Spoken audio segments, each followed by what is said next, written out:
For 30 years, Carol Williams was the kind of nurse every hospital dreams of having. She never missed a single shift at Mount Sinai Hospital in Manhattan. Her colleagues joked that she was more reliable than the subway schedule itself, arriving precisely 15 minutes early every morning, thermos of black coffee in one hand, that worn burgundy leather purse over her shoulder. In a world where everything could feel unpredictable, Carol was constant. But on the morning of October 15th, 1993, that constancy shattered. Carol walked out of her apartment on the 41st Avenue in Queens at 6:00 a.m., just as she always did. She headed toward the Roosevelt Avenue Jackson Heights subway station, planning to catch the 6:45 train. The sidewalks were alive with commuters. Buses exhaled along Northern Boulevard, and the city hummed with its ordinary rhythm. Yet by 7:00 a.m., when the cardiac unit at Mount Sinai should have been buzzing with Carol's presence, her locker stood empty. The purse that had been with her every day for a decade never arrived at the hospital.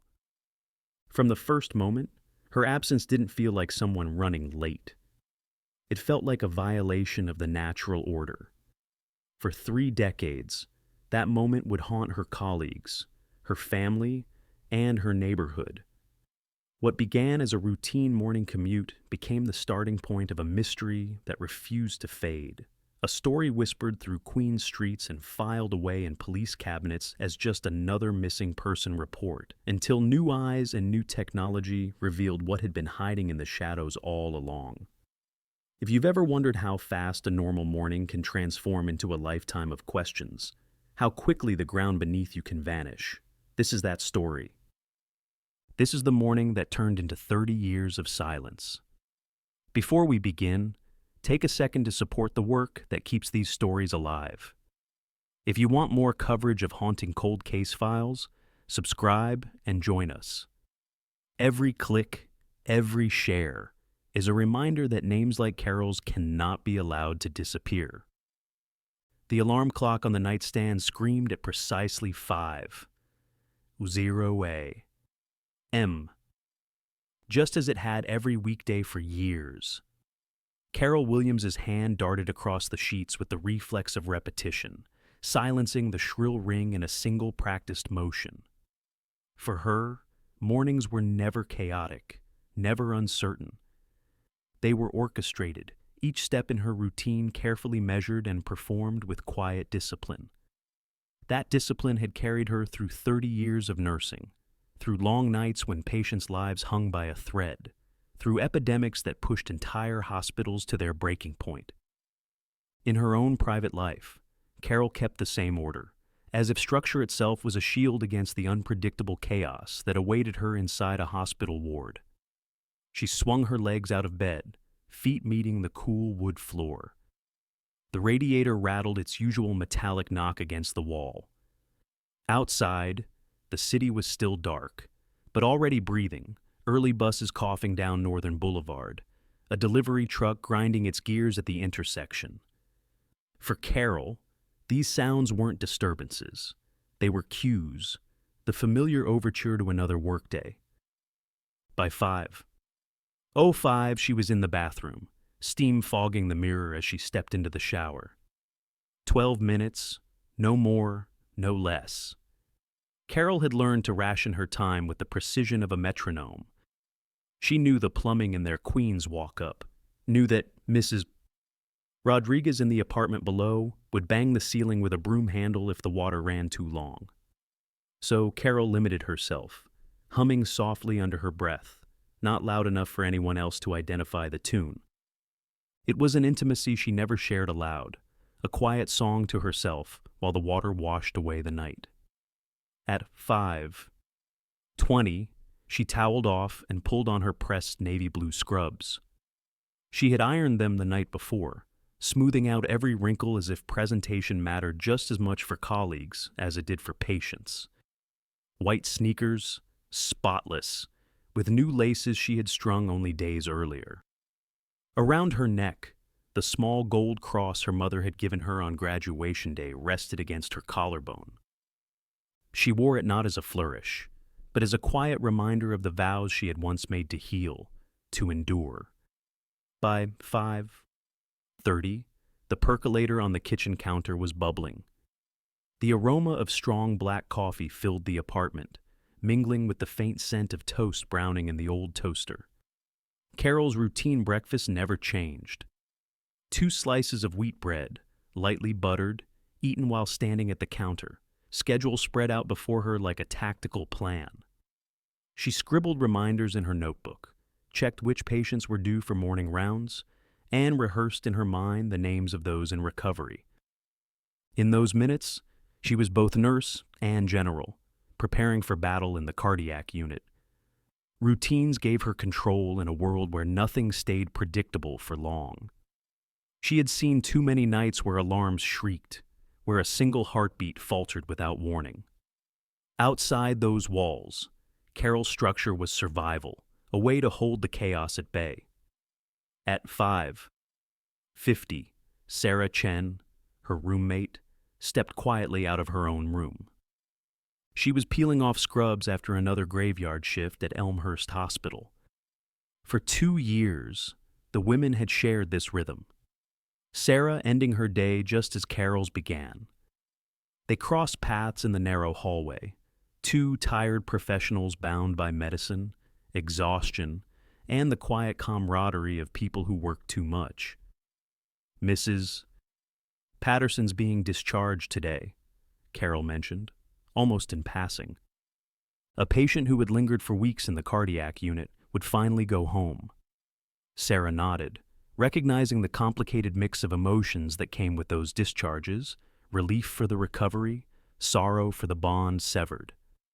Carol smiled faintly, shifting the strap of her burgundy leather purse over her shoulder.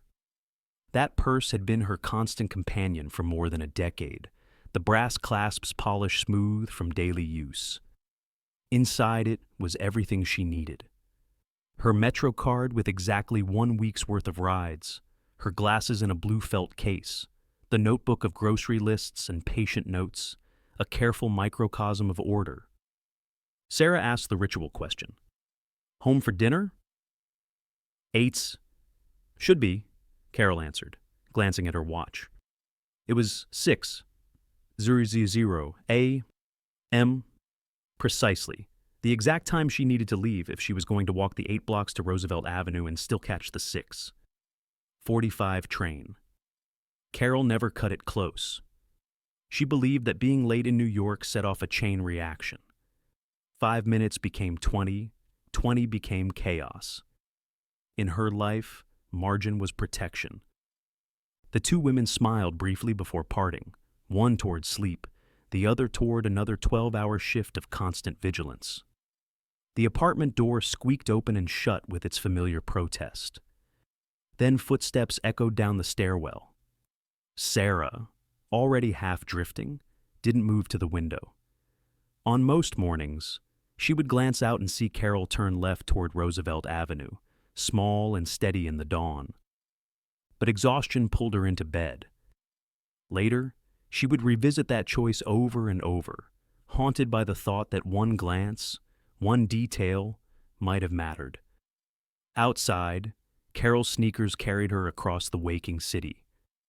Queens at dawn was a symphony of contradictions. Neon lights still glowing over shuttered bodegas, the clatter of early commuters, the chill of October air cutting through her thin coat. To every stranger on the street, she was just another woman in scrubs, another tired professional blending into the stream. To Sarah, to Margaret at the hospital, to Jennifer in Vermont, she was irreplaceable. Psychologists often say that routines provide the illusion of safety. We tell ourselves that if we keep patterns, wake at the same time, take the same route, catch the same train, nothing can surprise us. For Carol, that illusion was not laziness or habit. It was armor. She had survived decades of high-stakes nursing by trusting the anchor of predictability. Yet, on this morning, the very routine she relied upon would make her visible to someone else, someone who had learned her schedule with the same precision she once used to chart patients' recoveries. By 6:15, Carol disappeared into the stream of commuters heading toward Roosevelt Avenue. Her gold cross glinted faintly in the weak streetlight, the burgundy purse swinging with her stride. It was the last time anyone who loved her could be certain of her path. And by 7, E0A, M. At Mount Sinai Hospital, Margaret Torres stood in front of an empty locker, listening to the hum of machines, feeling a sudden absence like a discordant note in a song she had heard every day for years. Carol Williams, the nurse who never missed a shift, was missing. At Mount Sinai Hospital, the cardiac unit was already alive with its familiar symphony of beeping monitors and rushing footsteps. Nurses clipped charts to beds, IV pumps hummed, and families whispered in corridors that smelled faintly of antiseptic. Yet, in the center of that controlled chaos, there was a subtle absence, a rhythm off by a single beat. Margaret Torres, the morning charge nurse, walked past the row of lockers for the third time in 15 minutes.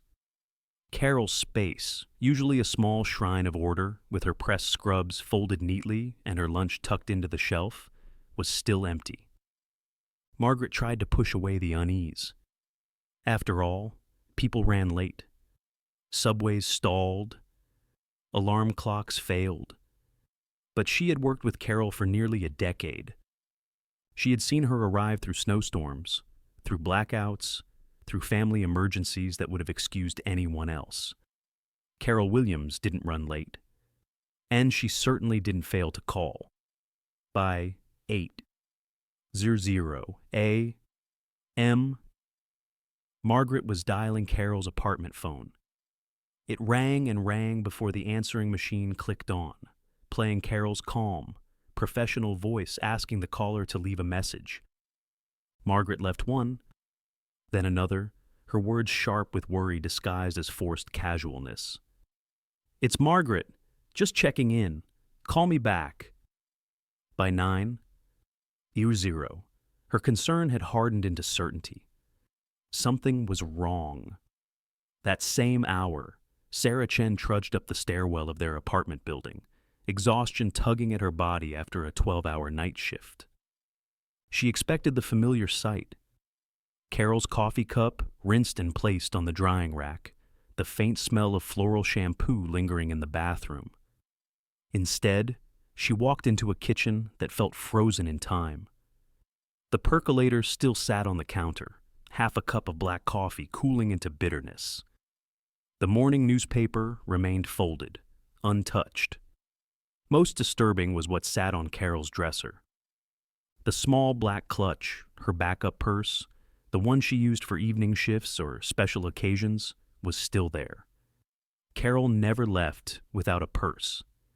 It wasn't vanity, it was necessity.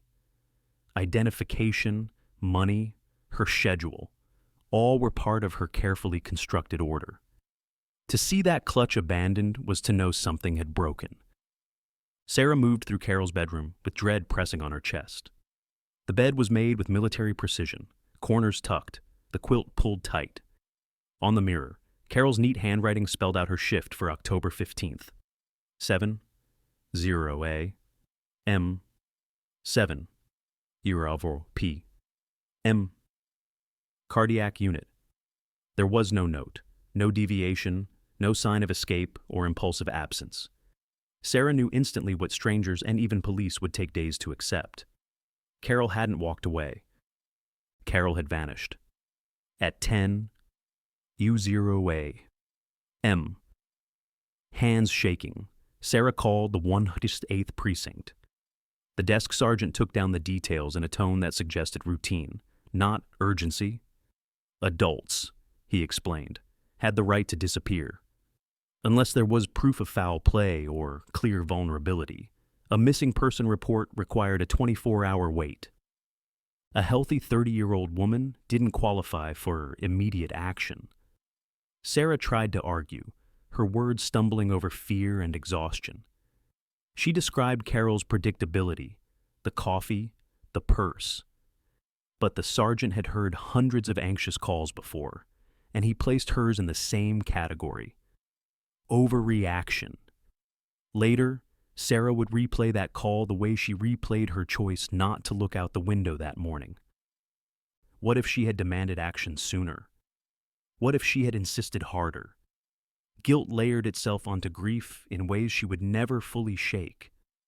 By the next day, October 16th, the file landed on the desk of Detective Mike Sullivan. He had been with the NYPD for 15 years, long enough to know that most missing persons returned within 72 hours.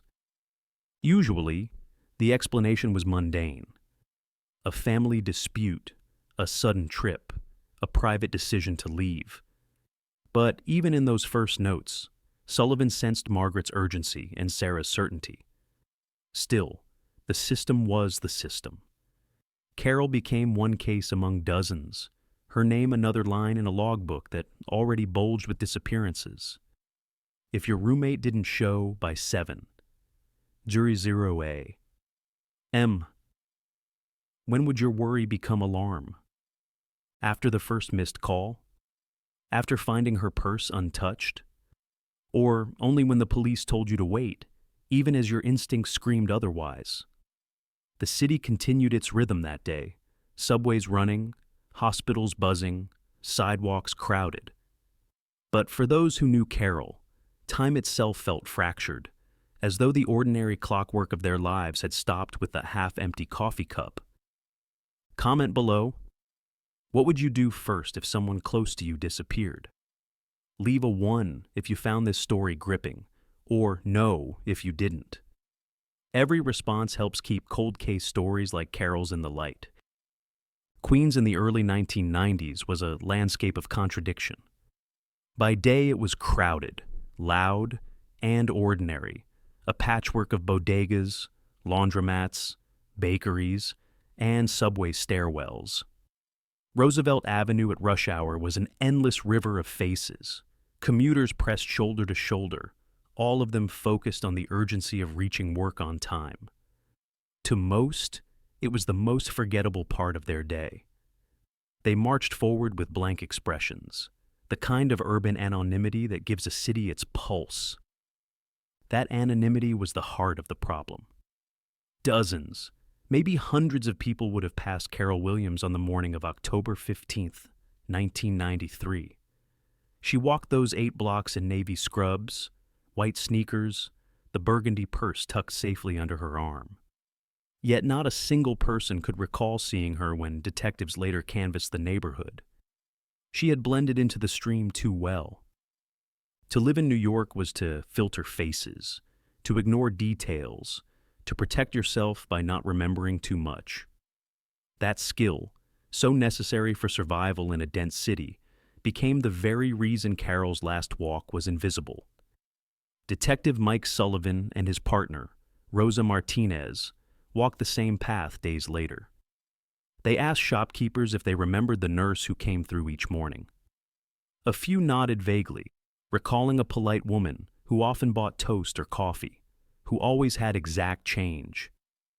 But the morning of October 15th had already blurred into the hundreds before and after. The human mind simply does not archive what feels unremarkable. Surveillance technology offered no relief. Security cameras existed, but sparsely. Banks and large stores had them, but the equipment was primitive, grainy black and white footage with distorted timestamps, stored on tapes that were often overwritten within 48 hours. By the time Sullivan requested them, most of the footage was gone. The few reels that did survive showed little more than the chaos of sidewalks, commuters rushing past like ghosts. No one paused long enough to be identified. Martinez pushed for another angle. She had spent years in domestic violence units, learning how to read subtle patterns of control and fear. She believed Carol's disappearance might have roots closer to home: a former boyfriend, a jealous co-worker, a neighbor who paid too much attention. They interviewed colleagues at Mount Sinai, pressing for tensions in the cardiac unit, but Carol's reputation was uniformly positive. She was private, Yes, but not withdrawn. Professional, yes, but not cold. In the sterile world of hospital corridors, she was seen as steady, reliable, even comforting. Neighbors described her as polite but reserved, someone who exchanged pleasantries but never overshared. The few men she had dated left no impression of lingering bitterness or obsession. Interviews with Sarah Chen produced nothing to suggest a secret life. Carol's days were filled with 12-hour shifts, her nights with rest, her weekends with grocery lists and church services. On paper, she was almost too ordinary. And in that ordinariness lay both her strength and her vulnerability. Psychologists often speak about the dual nature of routine. For Carol, structure was a form of armor. In the hospital, routines meant survival. Charting vitals at the same intervals, administering medications on schedule, repeating safety checks until they were muscle memory. That same instinct carried into her personal life. She woke at the same time each day, showered for 12 minutes, pressed her scrubs the night before, left for work at precisely 6 o'clock. For her, routine was safety, a way to exert control over a chaotic world. But for someone watching, for someone with darker intentions, those same patterns became a map. Predictability is the soil in which obsession grows. A predator doesn't need to guess when you'll leave your apartment or which subway you'll take if you followed the same path 1,000 times. Each habit that brought Carol comfort also made her visible, chartable, vulnerable. Without knowing it, she had built a schedule so precise that anyone paying attention could intercept her with near certainty.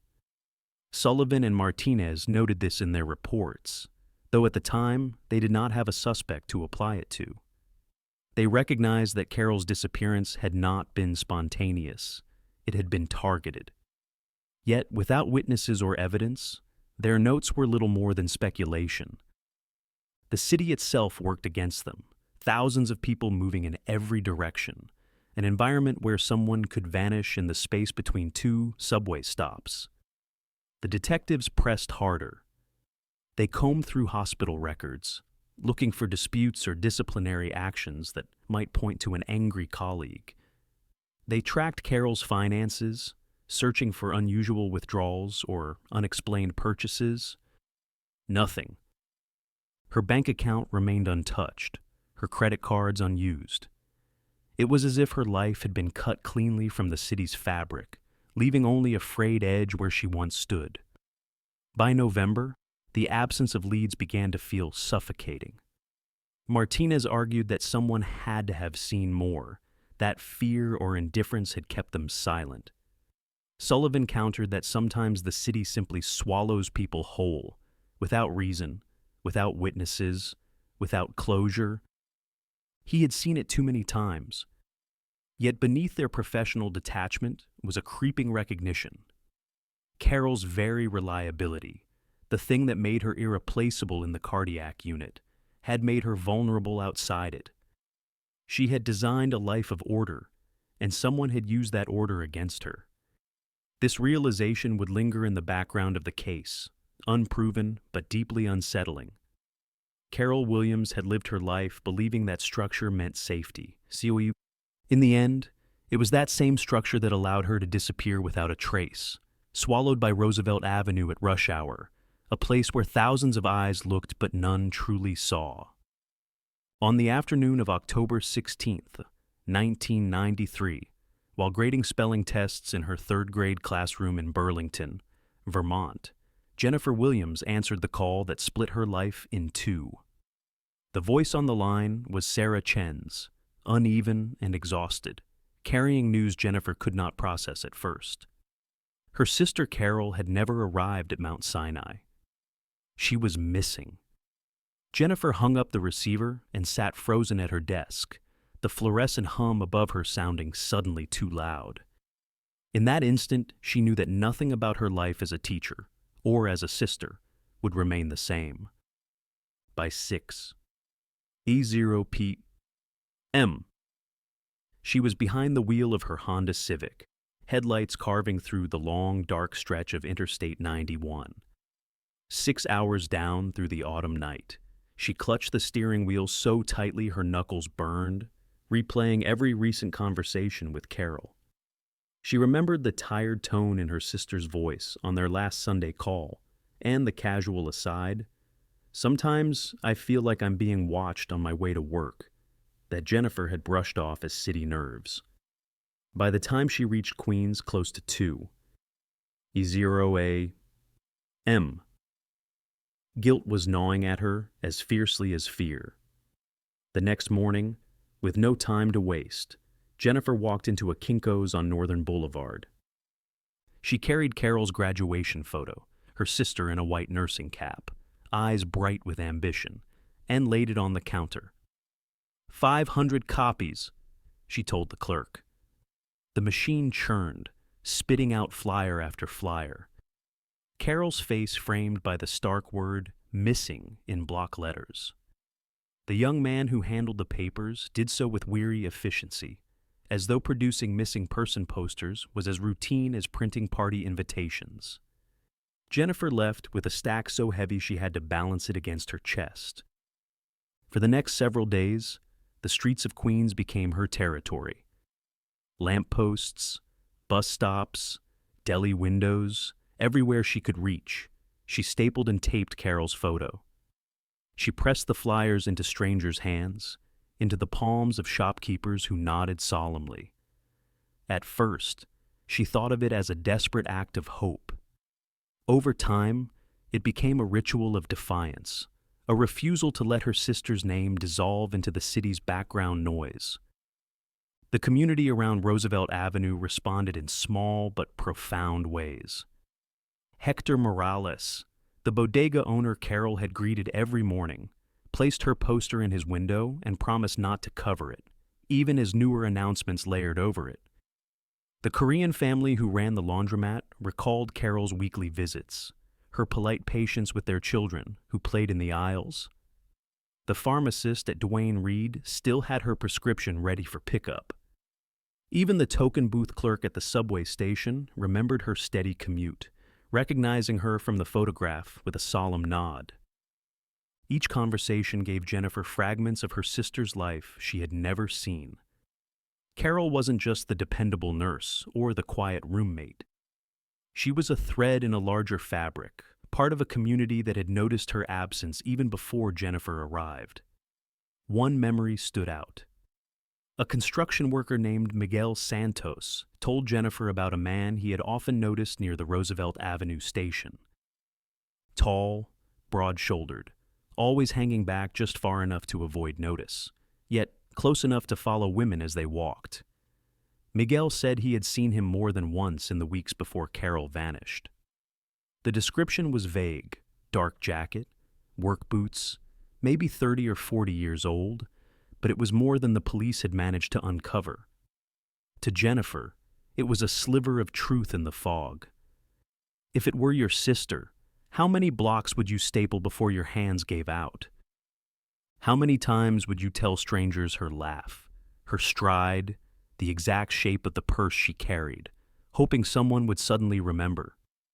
For Jennifer, the answer was infinite. She would not stop until her voice gave out, until her hands blistered from the weight of the stapler. Her small apartment in Queens became command central. Maps spread across the walls, dotted with colored pins marking sightings, tips, even rumors. Phone logs piled on the table. Sarah joined her when she could, and together they built a network of neighbors, shopkeepers, and strangers who refused to forget Carol. While the police case dragged under the weight of bureaucracy, Jennifer's campaign surged with stubborn energy.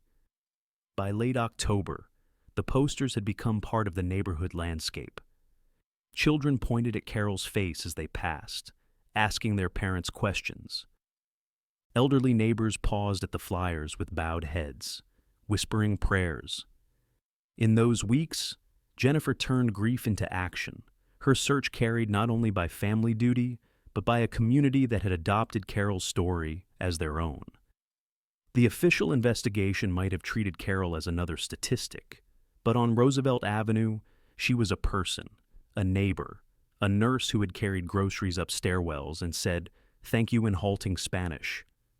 The posters made sure that no one could walk those streets without being reminded of her absence.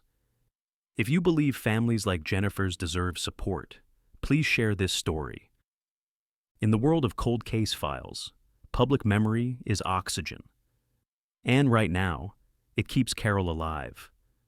Leave a 1 in the comments if you felt moved by this fight, or a 0 if it didn't resonate. Every reaction helps amplify her name. By the spring of 1995, the rhythms of the search had changed. What began as frantic movement, phone calls, posters, neighborhood canvassing, slowed into a heavy silence that no one could break. Sarah Chen, who had once clung to the apartment as if Carol might walk through the door at any moment, finally moved out. She packed her belongings but left Carol's room untouched. The bed still made with perfect corners, the dresser topped with the small black clutch, the plant on the windowsill that Sarah continued to water twice a week. She could not bear to box up those remnants. Instead, she treated the room like a shrine, a place where time had stopped at 6. V0 M. On October 15th, 1993. Jennifer lasted longer.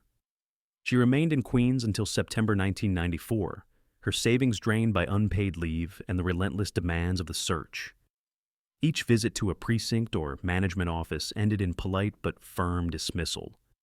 No new leads, no evidence, no reason to escalate resources for a missing adult. Exhausted, Jennifer returned to Vermont, where she tried to pick up the threads of teaching again. But even back in her classroom, she carried the look of someone suspended between two lives. Parents noticed the way her attention drifted during conferences, the way she lingered on assignments about family or siblings. She was present, but not fully. Her life now measured itself against the absence of one voice, one Sunday evening phone call that never came. For the police, the case shifted in tone as well. Detective Mike Sullivan, weary after 2 decades of juggling robberies, assaults, and missing persons, packed his desk in late 1996. Carol's file was one among hundreds he passed to his successor, Detective Anthony Ricci. The transition was brief. Sullivan spoke of Carol with the same resignation that comes when a detective knows a case has cooled beyond reach. Ricci inherited the file, but also 14 other missing persons and several active homicides. His days were already consumed by court testimony, neighborhood patrols, and violent crimes that demanded immediate attention. Carol's name, once written on fresh reports, now existed in a folder that spent most of its life in a metal cabinet. By 1997, the case was formally reclassified as inactive. The thick folder was carried down into the precinct basement, joining thousands of other files stacked in boxes, the collective archive of unresolved lives. Down there, the air smelled of dust and damp concrete, and the files became objects as much as tragedies.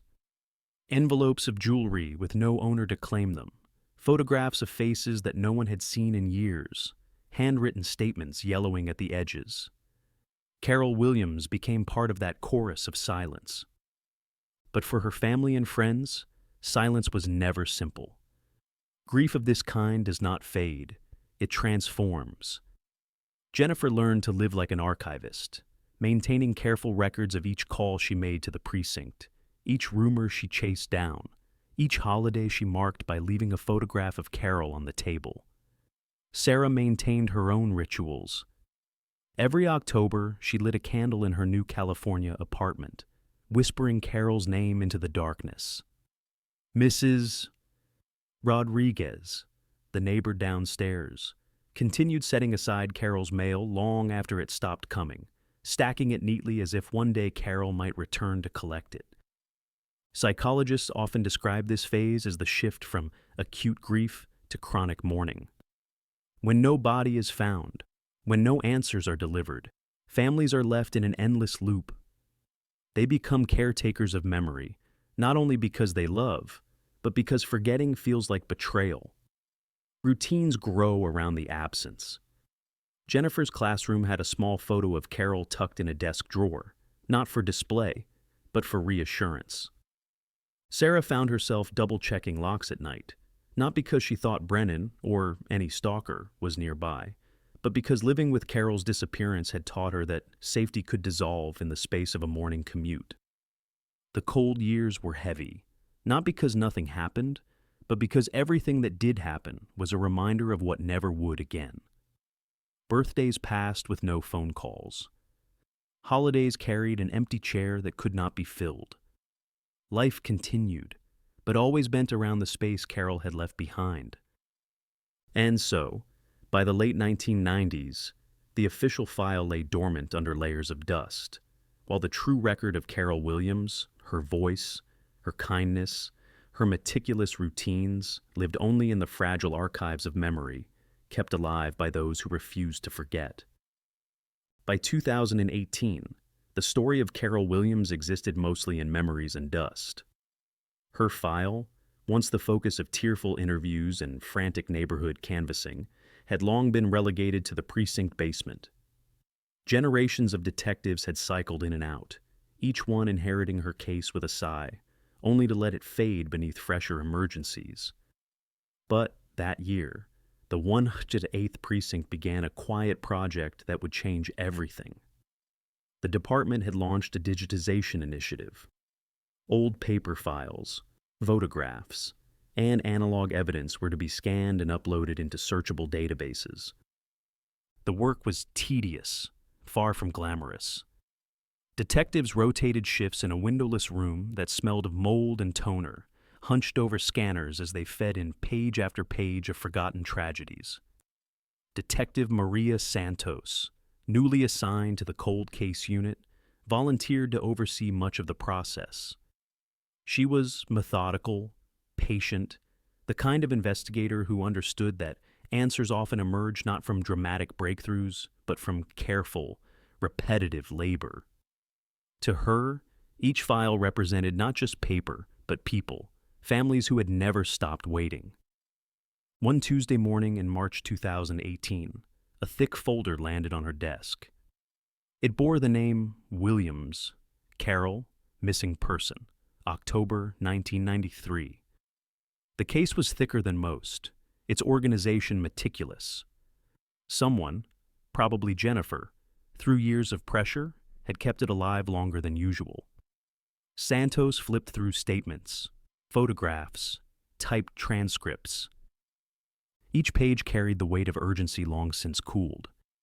Then she noticed a small cardboard box, taped shut, stored with the file but marked differently. Scrawled across the top were the words, Estrella Bodega, Video Evidence, OCT 12-16, 1993. Inside were 3 VHS tapes, their labels handwritten in smudged ink. A note, yellowed with age, was clipped to one cassette. Provided by bodega owner, equipment unavailable at time. Eights. Santos stared at the note, incredulous.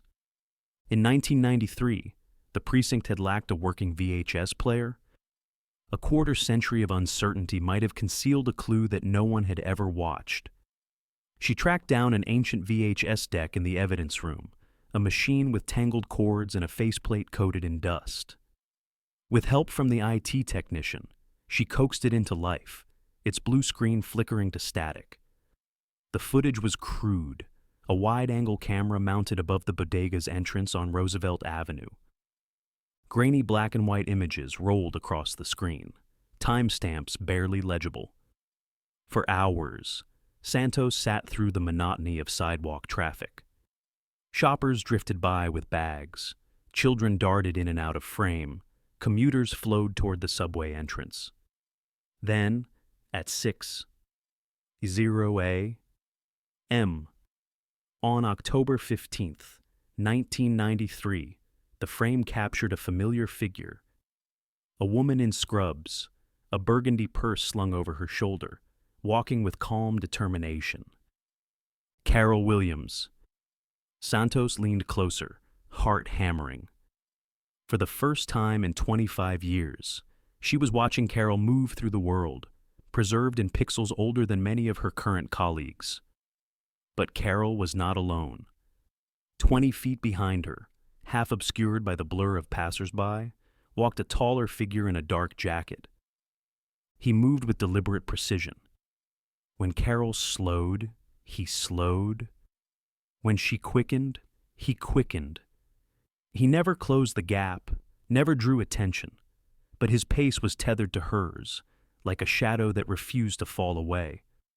Santos replayed the segment again and again, adjusting contrast, pausing frames, scanning details. Work boots. A hand raised to check a watch, revealing the metallic glint of keys. His stance wasn't casual. It was surveillance. The room felt suddenly colder. This was no coincidence. This was someone following Carol on the very morning she disappeared. Santos cross-referenced the old witness statements. Jennifer's words leapt out.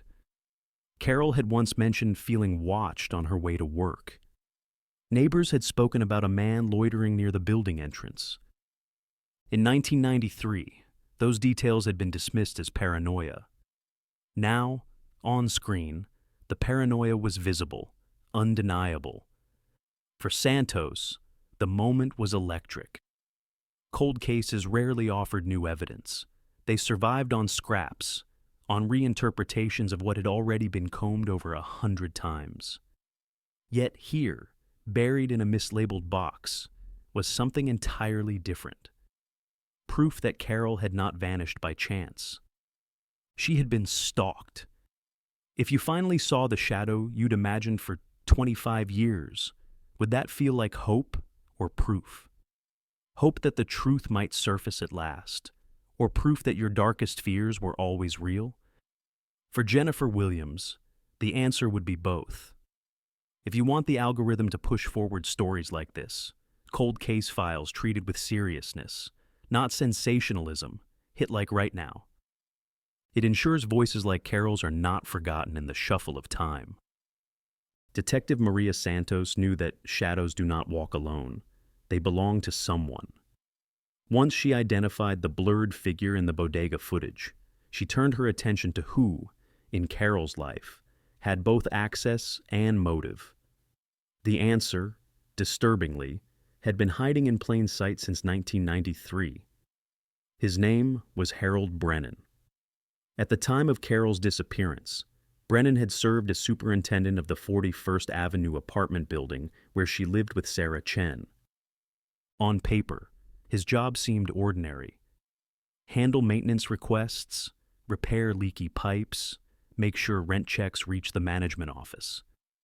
But a superintendent also held the most dangerous privilege in urban housing, a master key. With it, Brennan could enter every apartment, walk every hallway, and learn the rhythms of tenants' lives without arousing suspicion. The building's records painted a troubling picture. Between 1987 and 1993, at least 17 women had broken their leases early. Some cited financial stress or job relocations, but many included vague complaints about management issues or not feeling safe. Individually, those complaints seemed minor, hardly worth scrutiny. Together, they formed a pattern, women unwilling to remain in a space controlled by a man who made them uncomfortable.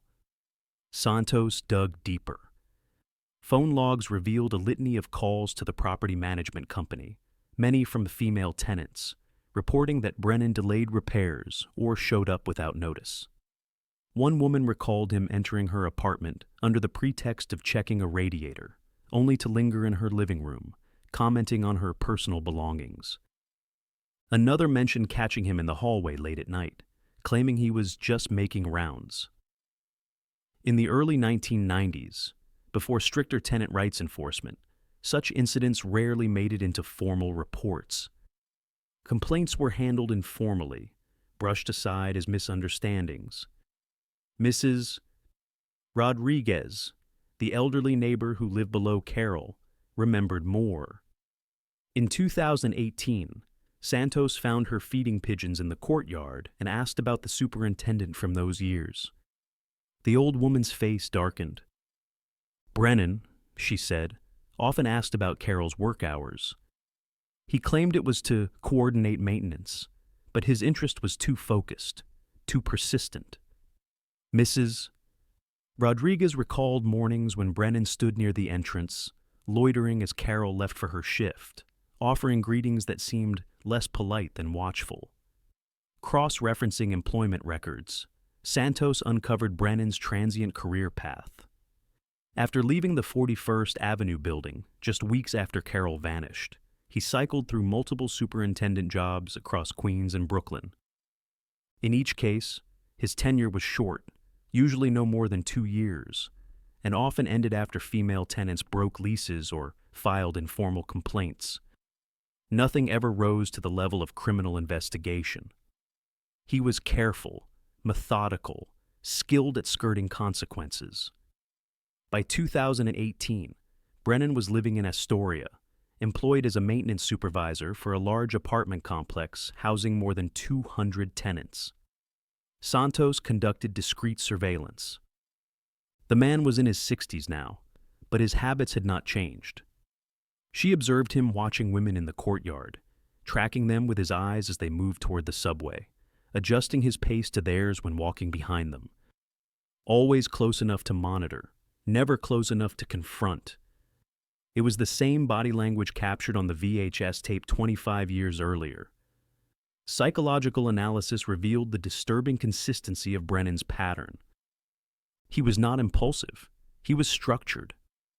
Obsession, for him, required order. He treated his targets as projects to be studied.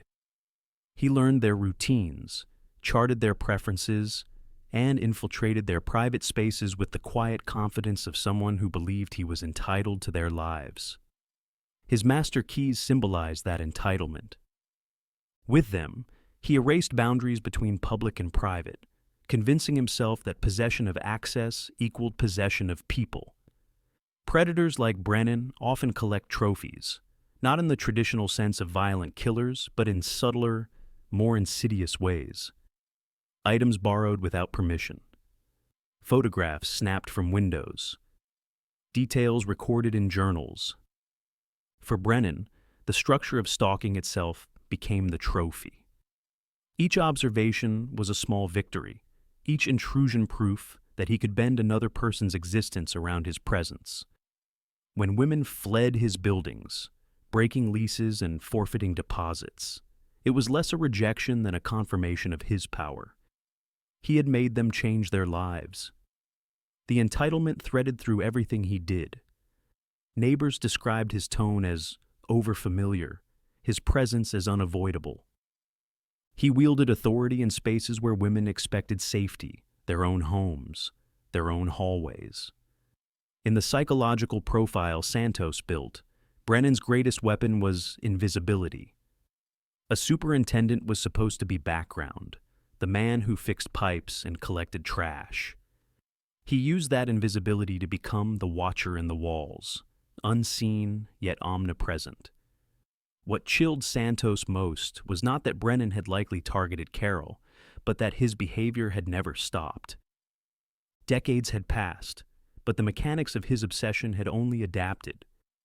In Astoria, she found tenants describing the same discomfort Sarah and Mrs. Rodriguez had voiced years before. Maintenance requests that required multiple visits, the unsettling sense of being observed in shared spaces, the fear they dismissed as city paranoia. For Santos, the implication was terrifying. Carol's case was not an isolated tragedy, but part of a continuum. Brennan had stalked women for decades, protected by the anonymity of his role, enabled by the indifference of institutions that failed to connect complaints into a pattern. Carol Williams was not the only victim. She was simply the one who vanished, the one whose absence finally forced the shadows into focus. On the morning of November the 15th, 2018, Detective Maria Santos and her team descended a narrow set of stairs into the basement of an Astoria apartment complex. The search warrant had been signed only hours earlier, granting them legal entry into the living space of Harold Brennan. They expected little, perhaps some tenant records, maybe personal notes that could connect him to Carol Williams. What they discovered was far darker. The basement apartment was spotless, unnervingly so. A bed was made with military corners, the kitchenette lined with dishes that gleamed as though they had never been used. The walls were freshly painted, almost antiseptic. To an untrained eye, it looked like the home of a man who lived quietly, with little to hide. But Santos had spent enough years in cold cases to know that neatness can be camouflage. Ground-penetrating radar revealed what the eye could not. A false wall. The team tore through the drywall, peeling back layers of concealment. Behind it, in the dim glow of their flashlights, was a hidden room, a shrine to obsession that had been growing in darkness for 25 years. On the first wooden shelf sat Carol Williams's burgundy leather purse. Its brass clasps were still intact, its strap darkened by time, but unmistakable. Inside lay her Metro card, loaded with exactly 1 week of rides, her reading glasses folded neatly in their blue felt case, and a small notebook filled with grocery lists and patient reminders in her careful handwriting. It was as if Carol had placed them there herself, frozen in time, awaiting retrieval that would never come. Surrounding the purse were dozens of photographs. Carol walking to the subway. Carol entering Mount Sinai. Carol pausing by a shop window. Some were taken from a distance, through telephoto lenses. Others were disturbingly intimate, shot through apartment windows. Each image was labeled with dates and times, cataloged with the precision of an archivist. And the obsession did not stop with Carol. On other shelves were personal belongings from at least a dozen women across decades. A pillowcase with a faint scent of shampoo. Prescription bottles labeled with female tenants' names. Pieces of clothing, bits of jewelry, even utensils stolen from kitchens. Every item was preserved, organized, and indexed as though it belonged in a private museum of stolen lives. The team also uncovered journals, rows of notebooks filled with Brennan's handwriting. They read like a twisted love story, written only for himself. He described Carol as though she were a partner, chronicling her routines, her expressions, her supposed signals to him. Each note blurred the line between observation and fantasy until they became indistinguishable. In his narrative, he was not a predator, but a participant in an imagined relationship, one in which surveillance became intimacy. Psychologically, this hidden room was more than storage. It was an archive of delusion. For Brennan, the trophies were not just reminders of conquest. They were props in a carefully constructed theater where he alone wrote the script. By preserving Carol's belongings, he maintained the illusion that their connection had never ended. Each photograph, each object, was evidence in the courtroom of his mind, proof that he had known her, possessed her, kept her close. Experts in criminal psychology often describe such collections as trophy archives. Unlike simple souvenirs, these items serve to extend the fantasy long after the act has ended. They allow the offender to relive control, to sustain the illusion of power and intimacy. Brennan's archive revealed a man who could not let go, who required physical anchors to maintain the story he told himself, that these women, Carol especially, had been his all along. The discovery was devastating for Jennifer Williams, who learned of it days later. For 25 years, she had lived with absence, with nothing tangible to hold on to except fading photographs and brittle hope. Now she was told that her sister's purse, her glasses, her notes, had been hidden in a stranger's basement, guarded like holy relics in a private cathedral of obsession. The grief of absence transformed into the grief of intrusion. Carol's life had been stolen twice, first in body and then in memory. For Santos, the hidden room was both horror and confirmation. It proved what she had suspected from the moment she saw the VHS tape. Carol had not vanished into anonymity. She had been stalked, claimed, and cataloged by a man who believed he was entitled to her existence. The trophies laid bare his obsession, and in doing so, finally brought Carol's silent shadow into the light. At 5 E0A M. On November 20th, 2018, officers moved in quietly on the basement apartment in Astoria. Harold Brennan, dressed in his work jacket and boots, stepped outside expecting another day of tending boilers and fixing locks. Instead, he was met with handcuffs and Miranda rights, delivered in the gray light of dawn. After 25 years of shadowing other people's lives, his own was finally pinned under the weight of evidence he could not erase. At 7 U0 A M. In a kitchen in Burlington, Vermont, Jennifer Williams answered the phone she had been waiting to hear ring for more than 2 decades. Detective Santos's voice carried the news. A suspect had been arrested in Carol's disappearance. Jennifer listened in silence, her hands trembling over the receiver. Relief arrived, yes, but threaded with it was a piercing grief. The answers she had prayed for came wrapped in horror. Her sister had not been lost to chance. She had been taken. Interrogation revealed Brennan's unnerving calm. In his third interview, he confessed. He admitted to following Carol that October morning, confronting her outside the apartment, and killing her when she resisted his delusional insistence that they shared a connection. He spoke of it without rage, describing it as if it were a maintenance task, a job done, a problem checked off his list. But when pressed to reveal where he had hidden Carol's body, Brennan refused. Even with the weight of evidence against him, he clung to that last piece of control, denying Jennifer and Sarah the closure of a burial. The trial opened in 2019, and the courtroom was packed. Brennan faced charges for murder, stalking, and decades of predatory behavior unearthed by the hidden room. Rows of women who had once been his tenants filled the benches, many of them speaking publicly for the first time. One after another, they described the same story. The discomfort of being watched, the unease of finding him outside their doors, the lingering sense of danger that drove them to break leases and uproot their lives. Their testimony transformed the trial from the story of one woman's disappearance into an indictment of years of unchecked predation. Then Jennifer took the stand. Her voice wavered but held steady as she described 25 years of absence. 25 years of birthdays celebrated with an empty chair. 25 years of Sunday evenings without the weekly phone call that had once anchored her week. She told the jury that her sister was not a statistic, not a mystery file to gather dust, but a woman whose routines, laughter, and care had been stolen by a man who believed access meant ownership. On the evidence table sat Carol's burgundy purse.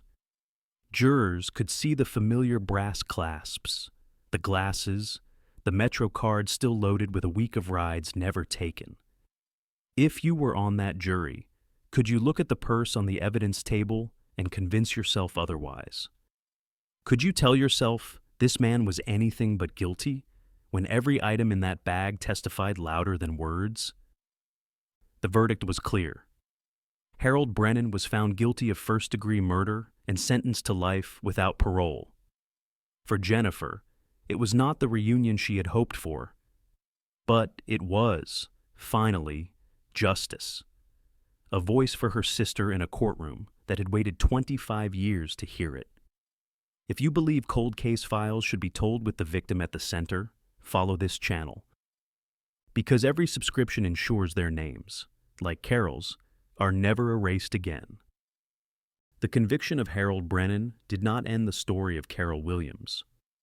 In many ways, It underlined the cost of a system that had failed her for 25 years.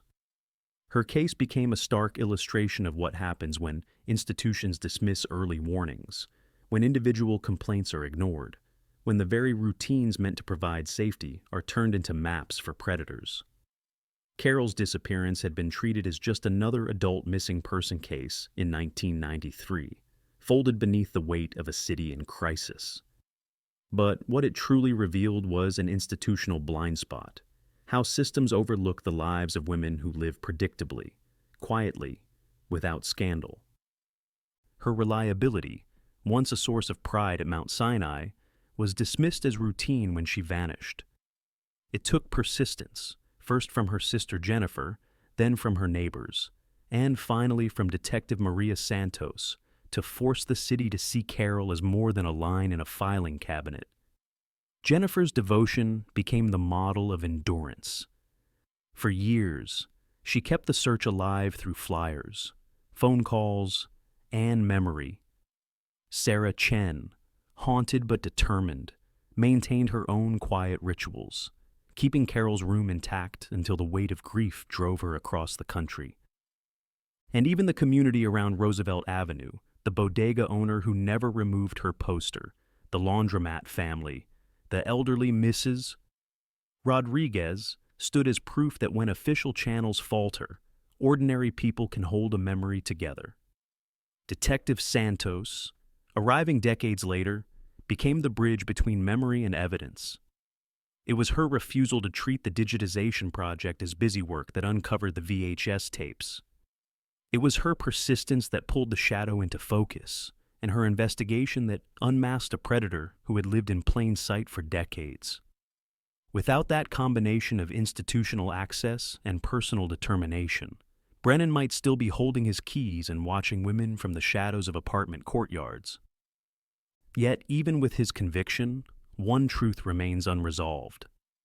Carol Williams has never been found. Brennan confessed to killing her, but never revealed where he left her. For Jennifer, that absence is eternal. Justice has spoken, but mourning has no grave. Every birthday, every holiday, every Sunday evening still echoes with what could have been. Closure, in this case, is partial. A verdict without a body, a sentence without a final goodbye. Still, Carol's legacy reverberates. The revelations about Brennan's decades of predatory behavior spurred housing authorities and management companies across New York to tighten background checks for superintendents, to create clearer channels for tenant complaints, and to require documentation that once might have been brushed aside. Policies may seem like cold comfort, but for the women who live in those apartments now, they represent a measure of safety built from Carol's story. Her absence created change. Her silence forced institutions to listen. Imagine your neighborhood safer tonight because one box wasn't thrown away. Imagine the shadows that never had the chance to grow darker because a detective refused to dismiss 3 VHS tapes covered in dust. Carol's life, and the persistence of those who refused to forget her, turned tragedy into transformation. And so, as the story closes, Carol remains both missing and present. Missing in body, but present in every safer lease agreement, every tenant complaint taken seriously, every detective who remembers that no case is too old to matter. Her purse, her glasses, her Metro card, all remain frozen in evidence, but her memory lives on in the voices that keep speaking her name. If you believe these cold case files deserve to be told with dignity, subscribe to this channel, share this story, and comment which case you want us to cover next. Because each voice, each view, keeps their memory alive and ensures that silence never wins.